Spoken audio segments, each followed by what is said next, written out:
Hello student, welcome back D के sir classes. ये class 12th के बच्चों के लिए केमिस्ट्री में मोस्ट इंपॉर्टेंट क्वेश्चन होने वाला है, जो कि जितने भी प्यारे स्टूडेंट 7 मार्च को पेपर देने वाले हैं केमिस्ट्री का, तो आज के वायरल क्वेश्चंस को अच्छे से पढ़ लेना। 7 मार्च 2024 को ये सारे क्वेश्चंस देखने को मिलने वाला है। आज की वीडियो जो है, सबसे पहले मैं बात करूं तो इस वीडियो में सबसे मोस्ट इंपॉर्टेंट मल्टीपल क्वेश्चंस हैं। बहुविकल्पी जो प्रश्न आने वाला है इस वीडियो में, सबसे पहले बहुविकल्पी कराने के ठीक बाद आपको जितने भी मोस्ट इंपॉर्टेंट थ्योरेटिकल्स क्वेश्चंस हैं, न्यूमेरिकल्स क्वेश्चंस हैं, इसी वीडियो में आपको एक एक चीज काफी मोस्ट इंपॉर्टेंट क्वेश्चंस लेके आ चुके हैं, जो कि आज की वीडियो आप सबके लिए 7 मार्च को दिखने वाले क्वेश्चंस में से होने वाली है। तो वीडियो को लाइक कर देना, चैनल पे नए हैं तो सब्सक्राइब करके बेल आइकन हिट कर लीजिए। डेली यहाँ पे केमिस्ट्री हो या हिंदी हो या इंग्लिश, फिजिक्स, केमिस्ट्री, सभी चीजें का यहाँ पे इंक्लूड कर दिए हैं, वीडियोज डेली अपलोड करते हैं। ठीक है, तो जुड़ जाइए, सब्सक्राइब करके बेल आइकन हिट कर लेना।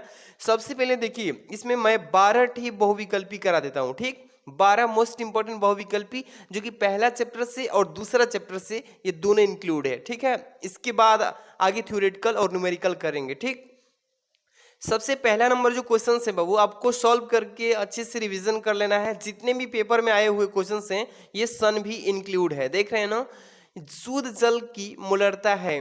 सबसे पहले ये शुद्ध जल की मोलरता है, ये आपको इसका मान जो है फाइंड आउट करना पड़ेगा। ठीक है, जिससे कि निगमन करते हैं ना, तो शुद्ध जल की मोलरता को क्या करते हैं, निकालते हैं इसका मान।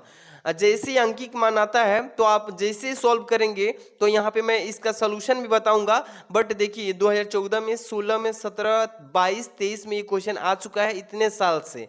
तो इसको सॉल्व करेंगे, अंकिक मान को, इसको बेसिक से अगर जानकारी लेंगे और लास्ट में जब इसका आंसर निकालेंगे तो शुद्ध जल की जो मोलरता आएगा वो क्या आएगा, 55.56 आएगा। ठीक है, ये देखिए मैं इसको शॉर्टकट में बताते चल रहा हूँ। इसका आंसर आपको इतना याद करके रखना है और अच्छे से इसको डेप्थ में लेकर चलेंगे। इसका सोल्यूशन एक एक पॉइंट करेंगे, तो इसका वीडियो जो थोड़ा लॉन्ग होगा, तो डेप्थ में इसका वीडियो भी हम बनाएंगे। बट अभी जो है न्यूमेरिकल्स को, अभी बहुविकल्पी को ऐसे ही बताते चल रहे हैं कि आंसर शॉर्टकट में तरीके से समझ लेना। ठीक देखिए सेकंड नंबर, स्प्रिट के नमूने में, देखिए स्प्रिट के नमूने में एथेनॉल जो है 90% W/W है, और कह रहा है कि एथेनॉल का मोल प्रभाज क्या होगा। मोल प्रभाज पूछा गया है इस प्रश्न में। इस प्रश्न में देखिए न्यूमेरिकल टाइप से क्वेश्चन पूछा गया है कि स्प्रिट है और स्प्रिट का एक थोड़ा सा नमूना लिया गया है उसमें, और इस नमूने में जो है एथेनॉल की मात्रा जो है 90% है, और एथेनॉल का मोल प्रभाज बस बता देना है। ये भी न्यूमेरिकल क्वेश्चन है, 2022 में ये पेपर में आया हुआ था। इस 4 विकल्प दिया है, इस चारों विकल्प में से जो जब सॉल्व करेंगे, मोल प्रभाज निकालेंगे, तो 0.779 आएगा। ठीक है, यानी कि पहला विकल्प सत्य हो जाएगा। इस तरीके से जब सॉल्व करेंगे एक एक क्वेश्चन का ना, तो यहाँ पे अच्छे समझ लीजिए, इसका आंसर रिपीट करके जाना अच्छे से। ठीक, थर्ड नंबर देखिए, निम्नलिखित में से कौन सा अगुण संख्या, अणु संख्या पूछा है, गुणधर्म कह रहा है कि निम्नलिखित में से कौन सा अणु संख्या गुणधर्म है, जो कि ये 2015 में, 18 में और 22 में पेपर में पूछा गया था। देखिए इसमें श्यानता लिखा है, इसके बाद प्रासरण दाब लिखा है। तो देखिए प्रासरण दाब की ही मान जो होता है अणुसंख्य, यानी अणुसंख्य गुणधर्म वाला ये प्रासरण दाब है, इसलिए दूसरा ऑप्शन जो है सही हो जाएगा। ठीक, इसके बाद हम बात करेंगे अगला प्रश्न 4 नंबर देखिए, निम्न में से न्यूनतम हिमांक वाला विलयन कौन सा है। देखिए 2020 में और 22 में ये पेपर में पूछा गया था कि निम्न में से न्यूनतम हिमांक वाला विलयन कौन सा है। पोटेशियम सल्फेट होगा, या सोडियम क्लोराइड हो जाएगा, या ग्लूकोज होगा, या यूरिया होगा। 4 विकल्प दे रखा है, इसमें से न्यूनतम की बात किया, यानी मिनिमम से मिनिमम हिमांक वाला विलयन कौन सा होगा ये बताना है। ठीक है, तो देखिए जो पोटेशियम सल्फेट होता है ना, ये होता है, यानी कि इस चारों विकल्प में से पोटेशियम सल्फेट जो है इसी का विलयन जो होगा सबसे कम हिमांक वाला होगा। ठीक, इसके बाद अगला प्रश्न 5 नंबर देखिएगा, पूछा है इसमें कि 180 ग्राम जल में जल के कितने मोल होते हैं। पूछा है इसमें कि अगर हम 180 ग्राम जल ले लें और उस 180 ग्राम जल में जल के मोलों की संख्या अगर बात करें तो कितना होगा, देख लीजिए प्रश्न 20 में और 2023 में आया हुआ है। 1 मोल होगा या 18 मोल या 10 मोल होगा या 100 मोल। जब 180 ग्राम जल में अगर मोलों की संख्या की बात करें तो 10 मोल आ जाएगा। कितने मोल आएगा बाबू? 10 मोल आएगा। आप लोग इसका फार्मूला जानते हैं और उसी फार्मूले पे इसको रख के सॉल्व करेंगे। ठीक, आगे प्रश्न कंटिन्यू करेंगे 6 नंबर। ठीक, बोला है कि Na2CO3 के 0.2 मिली यानी कि मिली विलियन के 500 मिली के लिए आवश्यक मात्रा कितनी होनी चाहिए, ये पूछा है। और ये प्रश्न 2022 में पूछा गया था। और जब इसका हम मात्रा निकालेंगे ना, इसका मात्रा जो आएगा वो कितना होगा? 1.53 ग्राम होगा या 3.06 ग्राम या 5.3 ग्राम या 10.6 ग्राम होगा। इन चारों में से कौन सा करेक्ट होगा? सभी बच्चे को मालूम है कि जब भी Na2CO3 के जब 0.2 मिलियन के विलियन के 500 मिली के लिए आवश्यक मात्रा की फाइंड आउट करते हैं तो 10.6 मिलीग्राम होता है, यानी कि 1 ग्राम में आएगा। ठीक है, तो 10.6 ग्राम हो जाएगा। ये रहा 6 नंबर क्वेश्चन। इसके बाद हम बात करते हैं अगला क्वेश्चन नंबर 7। ठीक है, एक एक प्रश्न को अच्छे से रिवीजन कर लेना, पेपर में देखने को इसी में से मिलेगा। ठीक, 7 नंबर कह रहे हैं कि 3 ग्राम एसिटिक अम्ल, 3 ग्राम जो है एसिटिक अम्ल है और 80 ग्राम बेंजीन में विलीन है। क्या है विलीन का मतलब? कि दोनों को मिलाया हुआ है, विलीन कर दिया है। और विलियन की मोललता पूछ दिया है। जो विलियन बनेगा 3 ग्राम एसिटिक अम्ल का और 80 ग्राम बेंजीन का, इन दोनों को मिश्रण करने के बाद विलियन जो बनेगा उस विलियन की मोललता पूछा है कि कितना होगा। और ये प्रश्न 2023 के बोर्ड पेपर में पूछा गया था। तो कैसे निकालेंगे इसका फॉर्मूला आप लोग अच्छे से रिवीजन करेंगे। जैसे इसका फॉर्मूले पर मान को रखेंगे तो इसका आंसर कितना आएगा? 0.625 मोल प्रति किलोग्राम। ये आ जाएगा तीसरा नंबर विकल्प सत्य होगा। ठीक है, अब बढ़िया से फार्मूला याद करके रखिए। एक एक न्यूमेरिकल करने के लिए बिना फार्मूला के आप न्यूमेरिकल नहीं लगा पाएंगे। ठीक है, आगे प्रश्न 8 नंबर देखिए। बोला है इसमें कि 10% यानी कि 10% द्रव्यमान प्रतिशत वाले ग्लूकोज के 200 ग्राम विलियन में ग्लूकोज की मात्रा क्या होगी, जो कि पेपर में 2023 में पेपर में आया था। ठीक है, पूछा है इसमें। प्रश्न को ध्यान समझना है कि 10 ग्राम द्रव्यमान वाला क्या है? 10 ग्राम द्रव्यमान वाला यानी कि 10% बोलेंगे, 10% द्रव्यमान वाले ग्लूकोज के 200 ग्राम विलियन में क्या कर दिया है? ग्लूकोज की मात्रा पूछ दिया है। तो जब इसको सॉल्व करेंगे फॉर्मूले के बेस पर तो ये आएगा 2 यानी कि 20.0 ग्राम, ये आएगा इसका आंसर। ठीक है, आप लगाए होंगे इस प्रश्न को तो बढ़िया है, और नहीं लगाए हैं तो इसको बेसिक से जानकारी लीजिए। फॉर्मूला बढ़िया से एक एक चैप्टर का रिवीजन करके रखिए, क्योंकि न्यूमेरिकल इसके बिना अधूरा है। ठीक है, 9 नंबर देखिए। बोला है 9 नंबर प्रश्न में कि N/50 KCl, ठीक है, विलियन की 25 डिग्री सेंटीग्रेड पर विशिष्ट चालकता यानी कि कितना है? 0.00275 महो सेंटीमीटर इनवर्स है। तो कह रहा है कि यदि विलियन सहित सेल का प्रतिरोध 400 ओम हो तो सेल स्थिरांक क्या होगा? सेल का स्थिरांक पूछा है। और जितने भी मैं इस वीडियो में ऑब्जेक्टिव क्वेश्चन बता रहा हूँ ये न्यूमेरिकल बेसिक क्वेश्चंस हैं और एक एक नंबर के ये हर एक साल पूछे जाते हैं। 6 प्रश्न आएंगे और इसी टाइप से पूछेगा। जब भी बोलेगा कि N/50 KCl विलियन की 25 डिग्री सेंटीग्रेड पर विशिष्ट चालकता का जो 0.00275 महो सेंटीमीटर इनवर्स है, तो बोल रहा है कि यदि विलियन सहित, किसके सहित? विलियन के सहित सेल का प्रतिरोध जो होगा कितना होगा बाबू? ये 400 ओम हो तो सेल का स्थिरांक बताइए क्या होगा? विकल्प दे रखा है 0.553 सेंटीमीटर इनवर्स, दूसरा है कि 1.106 सेंटीमीटर इनवर्स, थर्ड नंबर है कि 2.212 सेंटीमीटर इनवर्स, और लास्ट वाला ऑप्शन है कि नॉन ऑफ दिस, यानी कि तीनों में से कोई नहीं। तो देखिए जब भी इस फार्मूले को कीजिएगा और इसका फार्मूला पे बेस पे करेंगे, इसका करेक्ट आंसर कितना आएगा? 1.106 सेंटीमीटर इनवर्स में आएगा। इसी को बोलते हैं 1.106 प्रति सेंटीमीटर। ठीक है, बढ़िया से रिवीजन कर लेना। अगला प्रश्न होने वाला है 10 नंबर, देखिएगा। ये प्रश्न जितने भी बताया गया है वेरी वेरी मोस्ट इम्पॉर्टेंट, एक एक बुक से एक एक इम्पॉर्टेंट क्वेश्चन जो प्रीवियस ईयर में आए हुए थे उन्हीं को सेलेक्ट करके और नोट करके इसको बताया जा रहा है, ठीक है, क्योंकि ये फ्यूचर बोर्ड एग्जाम के लिए मोस्ट इम्पॉर्टेंट है। देखिए 10 नंबर प्रश्न पूछा है कि तनुता बढ़ाने पर विशिष्ट चालकता का मान घटता है या बढ़ता है या वही रह जाता है, क्या होता है ये बताइए। चलिए ये 2020 के पेपर में पूछा गया था कि तनुता बढ़ाने पर विशिष्ट चालकता क्या होता है, बढ़ती है, घटती है, स्थिर रहती है, नॉन ऑफ दिस, कि कुछ भी नहीं होता है। तो तनुता बढ़ाते हैं जब भी ना, तो उसमें क्या होता है कि विशिष्ट चालकता का मान क्या होती है, घटने लगती है। जैसे ही किसी चीज की तनुता बढ़ाएंगे तो विशिष्ट चालकता क्या होने लगी बाबू, वो धीरे धीरे डिक्रीज होगी यानी घटने लगेगी। आगे बढ़ते हैं 11 नंबर प्रश्न पे।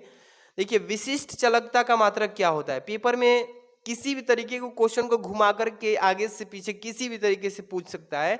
अब यहाँ पे पूछा है कि विशिष्ट चालकता का मात्रक क्या होता है, और ये 2018 में और 23 में पेपर में आया था, ठीक। 24 में चांस है इसका कि विशिष्ट चालकता का मात्रक क्या होता है। सभी बच्चे जानते हैं कि ohm inverse into centimetre inverse into mole inverse होता है, या इसी को दूसरे तरीके से भी पढ़ सकते हैं कि मोल अपान, यहाँ पे मोल अपान सेंटीमीटर अपान इंटू मोल, ठीक है। इसी तरीके से मतलब पहला जो विकल्प दिया है ये सत्य विकल्प है, ठीक। अगला प्रश्न 12 नंबर, ध्यान दीजिए कि वैद्युत अपघट्य पदार्थ नहीं है। इस तरीके से जब भी प्रश्न पूछे कि वैद्युत अपघट्य पदार्थ नहीं है तो ये डिपेंड करता है आपके विकल्प पर, ठीक, कि विकल्प में कौन सा ऐसा विकल्प दिया है जो वैद्युत अपघट्य पदार्थ नहीं है, ठीक। और ये प्रश्न 2023 के बोर्ड एग्जाम में पूछा गया था। तो देखिए वैद्युत अपघट्य पदार्थ नहीं है जब कह रहा है तो आप विकल्प पढ़ेंगे तभी मालूम चलेगा। जैसे पहला दिया है सोडियम क्लोराइड, और दूसरा दिया यूरिया, तीसरा अमोनियम नाइट्रेट दिया है, और चौथा जो है नाइट्रिक अम्ल दिया है। तो ये चारों विकल्प में से ऐसा कौन सा पदार्थ है जो वैद्युत अपघट्य पदार्थ नहीं है। तो देखिए यूरिया जो एक ऐसी चीज है ना, यूरिया को कभी भी हम वैद्युत अपघट्य करते हैं तो ये ऐसी पदार्थ नहीं है। यूरिया में कभी भी हम लाइट नहीं दे सकते हैं, यूरिया को हम कभी भी लाइट से अपघट्य नहीं कर सकते हैं, इसलिए ऐसा ये वैद्युत अपघट्य पदार्थ नहीं है। और सबकी जो 3 विकल्प दिया है ये सभी विद्युत अपघट्य हैं, ठीक। चलिए आगे प्रश्न कंटिन्यू करते हैं। टोटल मैंने 12 ऑब्जेक्टिव क्वेश्चन करा दिया, इसके बाद यहाँ से आप देख रहे हैं थ्योरेटिकल क्वेश्चंस, इसके बाद ही आपको न्यूमेरिकल क्वेश्चन इसी वीडियोज में मिलने वाला है। एक एक प्रश्न आपके लिए कीमती है क्योंकि बोर्ड एग्जाम में एक एक अंक आप लोग के लिए इंपॉर्टेंट होता है। ऐसे ही तैयारी करते रहिए क्योंकि 7 मार्च को ये जितने भी क्वेश्चंस बता रहे हैं केमिस्ट्री के सभी कहीं ना कहीं आपको देखने को मिलेगा किसी न किसी पेपर कोड में, ठीक। देखिए ये यहाँ से जो मैं चैप्टर स्टार्ट किया हूँ आपको पकड़ना है ये किस चैप्टर से ये क्वेश्चन को रिपीट कर रहा है। देखिए जैसे पहला इसमें क्वेश्चन रखा गया कि मानक इलेक्ट्रोड विभव किसे कहते हैं। पेपर में पूछेगा ना कि मानक इलेक्ट्रोड विभव किसे कहते हैं, इसको परिभाषित करें तथा इसका मात्रक भी लिखिए, इसकी बीमा भी लिखिए। इसी तरीके से पूछेगा तो आपको उसका परिभाषा के साथ में मात्रक और बीमा भी तैयार करके रखना है, ठीक। जैसे कि मानक इलेक्ट्रोड विभव किसे कहते हैं तो पहले इसका परिभाषा लिखेंगे कि किसी धातु की छड़ को, देखिए किसी भी धातु की, तो किसी भी धातु की छड़ को अगर 25 डिग्री सेंटीग्रेड पर 1 मोलर धातु आयन सांद्रता के विलयन में डुबोने पर, क्या करने पर उसको डुबो देते हैं उसमें, तो धातु और विलयन के मध्य जो धातु होगी और जो हमारा विलयन होगा उन दोनों के मध्य मतलब बीच में जो बीच में विभवांतर उत्पन्न हो जाएगा उसे ही हम धातु का मानक इलेक्ट्रोड विभव कहते हैं। समझ में आ रहा है ना। एक बार फिर से रिपीट कर रहे हैं इसको कि किसी धातु की छड़ को, अगर हम किसी भी धातु की छड़ को 25 डिग्री सेंटीग्रेड पर, कितने पर बाबू, 25 डिग्री सेंटीग्रेड पर 1 मोलर, यहाँ पे ये भी ध्यान रखना है 25 डिग्री सेंटीग्रेड तो रखेंगे ही, लेकिन 1 मोलर धातु के आयन की सांद्रता के विलयन में, किसके आयन की सांद्रता के विलयन में हमें क्या करना है, उसको डुबोना है। और जैसे ही डुबोते हैं तो धातु और विलयन के मध्य में जो विभवांतर उत्पन्न हो जाता है उसे ही हम मानक इलेक्ट्रोड विभव कहते हैं। इसको किस चीज से डिनोट करते हैं तो देखिए इसको ई नोट से, किस चीज से, ई नोट, ठीक, ई नोट बोलते हैं इसको, ई नोट से प्रदर्शित करते हैं, इसी से इसको दर्शाते हैं। तो ये हो जाएगा मानक इलेक्ट्रोड विभव। बढ़िया से तैयारी कर लेना। अब देखिए इसके बारे में हम बात करेंगे थोड़ा सा आगे। इलेक्ट्रोड विभव और मानक इलेक्ट्रोड विभव में संबंध। पेपर में ऐसे भी पूछेगा बाबू, देखो कि इलेक्ट्रोड विभव जो है और मानक इलेक्ट्रोड विभव, इन दोनों में क्या रिलेशंस हैं, यानी कि संबंध हैं, इसको स्थापित करें। तो देखिए जो धातु है और यहाँ पे देखिए जो Mn+ है, यानी कि Mn जो धन आयन है और प्लस Ne जो है ऋण आयन है, जब भी इस दोनों को एक साथ मिलाते हैं तो रिएक्शन के अप्लाई के बाद क्या मिलता है, हमें M मिलता है, यानी कि धातु प्राप्त होती है। तो यही दोनों में संबंध होता है, बढ़िया से तैयार कर लेना। और ये जो संबंध है ये किसके द्वारा दिया गया था, तो नर्नस्ट के अनुसार दिया गया था। नर्नस्ट एक हमारे साइंटिस्ट हैं, वैज्ञानिक, उन्हीं ने इसको दोनों के बीच संबंध दिया था। अब इसका क्या होता है फॉर्मूला, जैसे कि E इक्वल होता है E0 - 2.303 RT इंटू लॉग और 10 अपान यहाँ पे लिखेंगे NF और इसके अपान में लिखेंगे Mn+। यही होता है नर्नस्ट के समीकरण के अनुसार। तो बढ़िया से रिवीजन कर लेना। अगला प्रश्न स्टार्ट करते हैं यहाँ से, ठीक।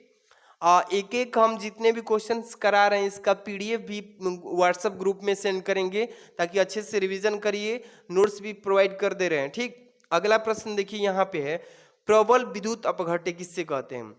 पेपर में दुर्बल विद्युत अपघट्य पूछेगा या तो प्रबल विद्युत अपघट्य, किसी एक को जरूर पूछेगा।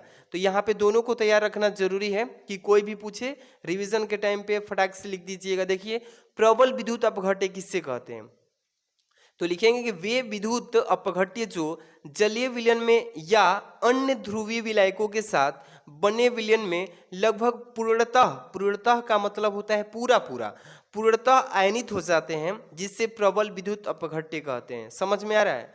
देखिए प्रबल का मतलब होता है कठोर, मजबूती, ठीक है। प्रबल विद्युत अपघट्य का मतलब ही क्या होता है समझिए कि वे विद्युत अपघट्य जो जलीय विलयन में, किस चीज के विलयन में, जल वाला विलयन में, ठीक, जलीय विलयन में या जल के अलावा दूसरा अन्य ध्रुवीय विलायकों के साथ में बने विलयन में अगर लगभग पूरा आयनित हो जाए, यानी कि पूरा थोड़ा सा भी उसका अंश न बचे, पूरा क्या हो जाए, आयनित हो जाए, तो समझ लीजिए कि ये जो विलयन है विद्युत यानी कि प्रबल विद्युत अपघट्य के थ्रू होता है, जिससे हम प्रबल विद्युत अपघट्य कहते हैं। जैसे कि एग्जाम्पल इसका देख लीजिए, जैसे NaCl हो गया, सोडियम क्लोराइड हो गया, KCl हो गया, इसके बाद HCl हो गया। इस तरह के जितने भी हमारे धातु हैं, मेटल्स हैं, ये सभी प्रबल विद्युत अपघट्य के थ्रू आते हैं। तो इसको बढ़िया से पढ़ लेना। अब देखिए अगला हमारा यहाँ पे प्रश्न आ रहा है मोस्ट इंपॉर्टेंट, ठीक। ध्यान दीजिए, काफी मोस्ट इंपॉर्टेंट वीडियो है आप सबके लिए। देखिए अगला प्रश्न है कि फैराडे का विद्युत अपघट्य का प्रथम नियम बताइए। पेपर में ऐसे भी पूछेगा कि फैराडे का विद्युत अपघट्य का प्रथम नियम को परिभाषित कीजिए, ठीक। तो ऐसे हेडिंग डालिएगा और लिखेंगे देखिए कि इस नियमानुसार का मतलब कि हम किसके नियम, फैराडे के प्रथम नियम जो दिया था फैराडे ने, उसी के नियम के अनुसार हम इस प्रश्न को परिभाषित कर रहे हैं।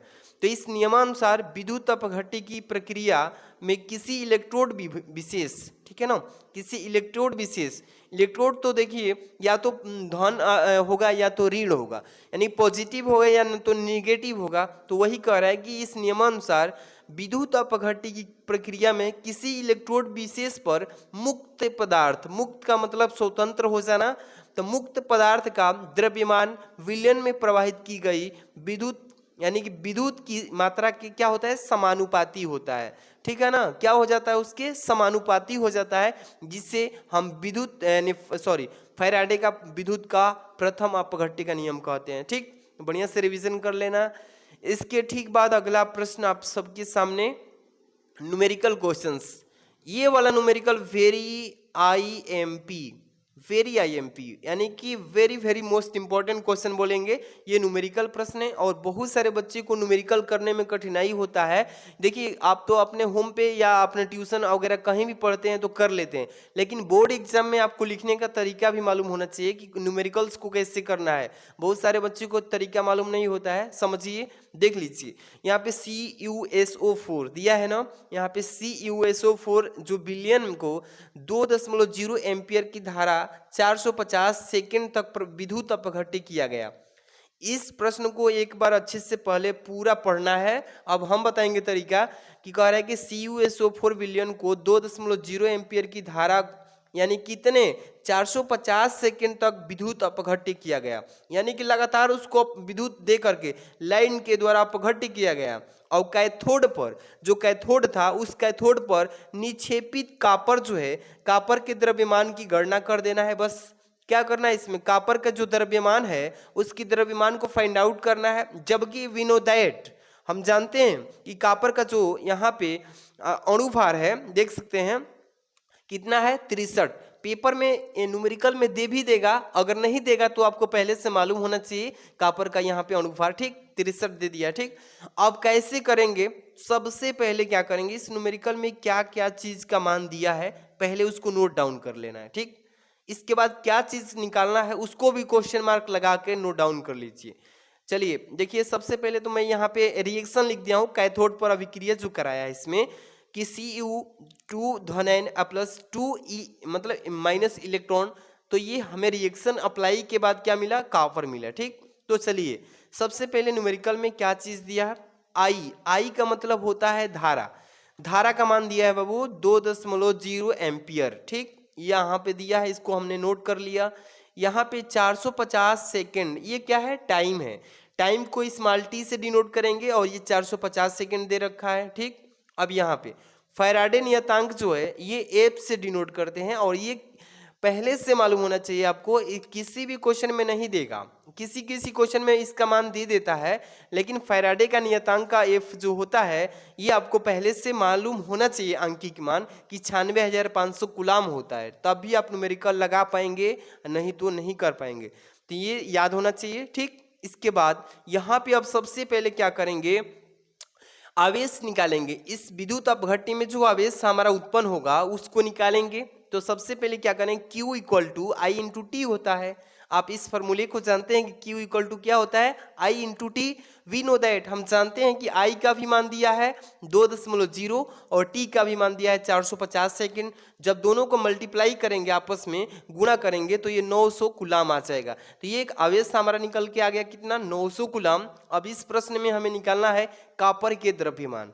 ठीक है, कापर के द्रव्यमान निकालने के लिए कौन सा फॉर्मूला लगाएंगे, सबसे पहले लिखेंगे कापर का तुल्यांकी भार, इसका कापर का वेट निकालेंगे यानी भार, और यहाँ पे फॉर्मूला लगाएं E इक्वल 63/2।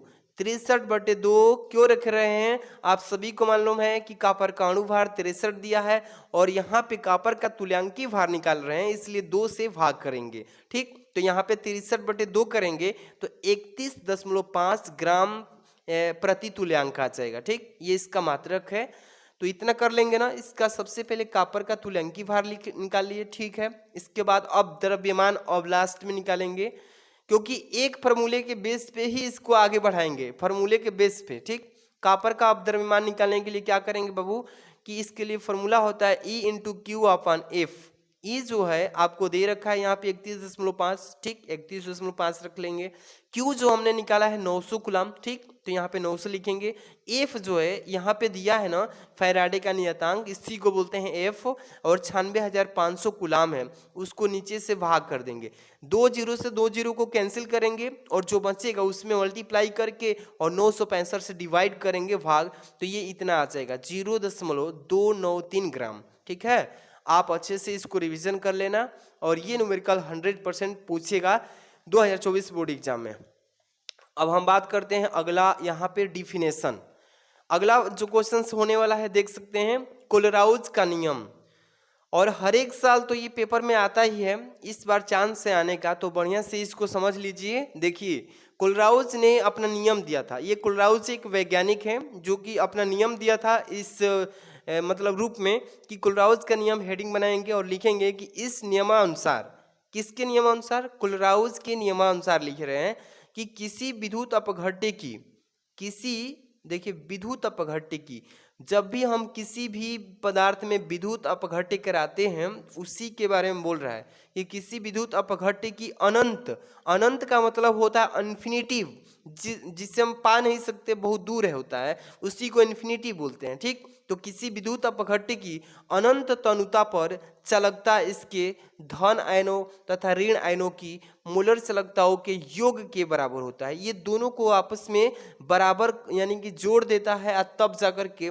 ये नियम बनता है। जैसे कि अगर मैं बात करूं तो एग्जाम्पल में ले लूं तो यहाँ पे देखिए, यहाँ पे लेमडा है, लेमडा जो है इन्फिनिटिव है, लेमडा जो है क्या है, अनंत पर है, ठीक। और एम जो है ये धातु HCl के थ्रू है, तो इन्फिनिटिव लेमडा कहेंगे कि लेमडा इन्फिनिटी एम HCl बराबर है किसके, तो इन्फिनिटिव लेमडा H प्लस और प्लस जो होगा लेमडा इन्फिनिटिव Cl माइनस इसके बराबर होगा। ये क्योंकि योगफल की क्या होता है, बराबर होता है। इसी को बोलते हैं कोलराउज का नियम। समझ में आया? आगे बात करते हैं। यहां से अगला थ्योरी देख रहे हैं, वैद्युत रासायनिक श्रेणी किससे कहते हैं। पेपर में पूछता है, ये सभी जो क्वेश्चंस बता रहे हैं सभी मोस्ट इंपॉर्टेंट है। वैद्युत रासायनिक श्रेणी किसे कहते हैं, बढ़िया समझिए कि विभिन्न धातुओं तथा अधातुओं की मानक इलेक्ट्रोड विभव को बढ़ते हुए क्रम में रखने पर जो श्रेणी प्राप्त होती है उसे ही वैद्युत रासायनिक श्रेणी कहते हैं। एक बार अच्छे समझिए कि विभिन्न जो भी हमारे आसपास धातुएं दिखाई दे रही हैं उन्हीं के बारे में बात किया जा रहा है इसमें, कि विभिन्न धातुओं, पहले नंबर तो विभिन्न धातु हो गई, इसके बाद जो भी अधातु हैं विभिन्न उसको भी सम्मिलित किया जा रहा है कि विभिन्न धातुओं तथा अधातुओं के मानक इलेक्ट्रोड, जो भी हम लोग इसके इलेक्ट्रोड को मानते हैं धातु हो या अधातु, तो बोलेंगे कि विभिन्न धातुओं तथा अधातुओं के मानक इलेक्ट्रोड विभव को बढ़ते हुए क्रम में, यानी कि असेंडिंग ऑर्डर जैसे बोलते हैं ना, बढ़ते हुए क्रम में रखने पर श्रेणी जो प्राप्त हो जाएगी उसी श्रेणी को हम बोलते हैं वैद्युत रासायनिक श्रेणी। ठीक है, आगे बढ़ते हैं। अगला थ्योरी जो है वैद्युत रासायनिक श्रेणी के लक्षण। नहीं, यहाँ पे क्या होगा ना, पूछेगा पेपर में कि वैद्युत रासायनिक श्रेणी का यहाँ पे आप लक्षण भी बताइए, तो ये भी बताना पड़ेगा, ठीक, क्योंकि रासायनिक श्रेणी तो पूछ लेगा और लक्षण भी पूछेगा कि कैसे पहचानेंगे कि हाँ ये वैद्युत रासायनिक श्रेणी ही है, तो इसका लक्षण से पहचान आएगा। जैसे पहले नंबर लिख देंगे, एक भी लक्षण लिख देंगे तो हो जाएगा। जैसे लिखेंगे श्रेणी में ऊपर से नीचे की ओर, अगर हम श्रेणी में ऊपर से किधर, ऊपर से नीचे की ओर, ठीक है, नीचे की ओर जाने पर तत्वों की अपचयन जो क्षमता होगी वो घटने लगती है। क्या होती है, अपचयन जो क्षमता होती है घटने लगती है, जबकि नीचे से अगर ऊपर जाएंगे तो अपचयन क्षमता क्या होगी, बढ़ती है। इसी से हमें मालूम चल जाता है, इसी लक्षण के कारण कि ये वैद्युत रासायनिक श्रेणी ही है। ठीक, आगे प्रश्न कंटिन्यू कर रहे हैं, देखिए ध्यान से समझिएगा। ये प्रश्न दुर्बल विद्युत अपघट्य, मैंने बोला था ना कि प्रबल विद्युत अपघट्य और दुर्बल विद्युत अपघट्य में से दोनों में से एक प्रश्न पेपर में आएगा, बढ़िया से रिवीजन कर लेना। चलिए, दुर्बल विद्युत अपघट्य किससे कहते हैं, तो वे विद्युत अपघट्य जिनका जलीय विलयन में या अन्य ध्रुवीय विलायकों के साथ बने विलायक में बहुत कम आयनन होता है। क्या होता है, बहुत कम आयनन होता है। और अगर प्रबल की बात करें तो उसमें पूरा आयनित हो जाता है, जिससे मालूम चल जाता है कि वो प्रबल विद्युत अपघट्य है। और इसमें क्या होता है, इस विलयन में बहुत कम आयनन होता है, मतलब कि ना के बराबर बहुत कम होता है, जिससे पता चलता है कि ये अत्यधिक तनुता पर भी पूर्णतः आयनित नहीं होता है, जिससे हम दुर्बल विद्युत अपघट्य कहते हैं।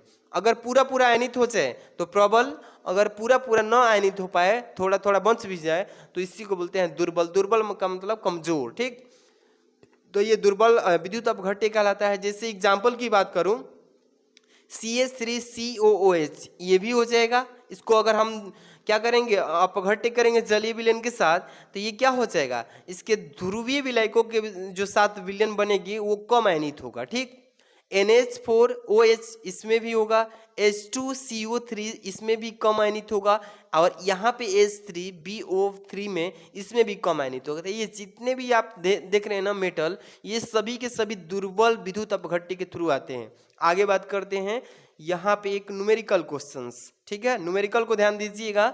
निम्नलिखित अभिक्रिया वाले सेल का विद्युत अपघट्य ज्ञात कीजिए। सेल का विद्युत अपघट्य फाइंड आउट करना है, देख लीजिए। यहाँ पे Zn जिंक दिया है सॉलिड स्टेट में, ठीक है, यानी ठोस के रूप में दिया है, तो Zn plus 2Ag plus AQ के फॉर्म में दिया है। अब यहाँ पे दोनों को जब हम इंक्लूड करते हैं एक साथ, रिएक्शन को जोड़ते हैं, अभिक्रिया कराते हैं, तो यह लास्ट में क्या निकल के आता है, Zn यानी कि दो धन आयन इस पे अप्लाई हो जाता है, AQ के फॉर्म में रहता है, और प्लस 2Ag ये सॉलिड स्टेट में ही रहता है। इस तरीके से इसको रिएक्शन को तैयार किया जाता है। तो यहाँ पे हमें क्या निकाला, EMF, इसी को बोलते हैं EMF का मतलब विद्युत वाहक बल, ठीक है। अब यहाँ पे फॉर्मूला याद रखिएगा, E0 Zn प्लस 2 अपान Zn का जो न्यूमेरिकल वैल्यू जो होता है माइनस में 0.76 भी होता है, और यहाँ पे E0 Ag प्लस अपान Ag इक्वल टू इसका न्यूमेरिकल वैल्यू जो होता है यहाँ पे प्लस में होता है और 0.80 V के मान के बराबर होता है। ये दोनों मान को अच्छे से रिवीजन करके रखना, तब भी आप न्यूमेरिकल कर पाएंगे। अब यहाँ पे हमें EMF निकालना है विद्युत वाहक यानी सेल का, ये E0 इक्वल टू लिख लेंगे, यानी कि E कैथोड और माइनस E एनोड, यही फॉर्मूला अप्लाई करेंगे तब जाके इस न्यूमेरिकल का EMF निकाल पाएंगे। देख लीजिए यहाँ पे E0 का मान जो है यहाँ पे दे रखा है माइनस में 0.76 वोल्ट, यहाँ पे जो है एनोड का तो यहाँ पे प्लस रखेंगे क्योंकि ये प्लस में होता है, तो ये 0.80 वोल्ट होता है। इस दोनों को जब हम ऐड करेंगे ब्रैकेट से तो ये माइनस है और यहाँ प्लस है, दोनों को माइनस में प्लस से गुणा करेंगे तो माइनस आएगा, और माइनस को माइनस में ऐड करेंगे तो ये देखिए क्या आएगा, E0 इक्वल टू यहाँ पे क्या आ जाएगा, देखिए 1.56 वोल्ट, यही आएगा EMF।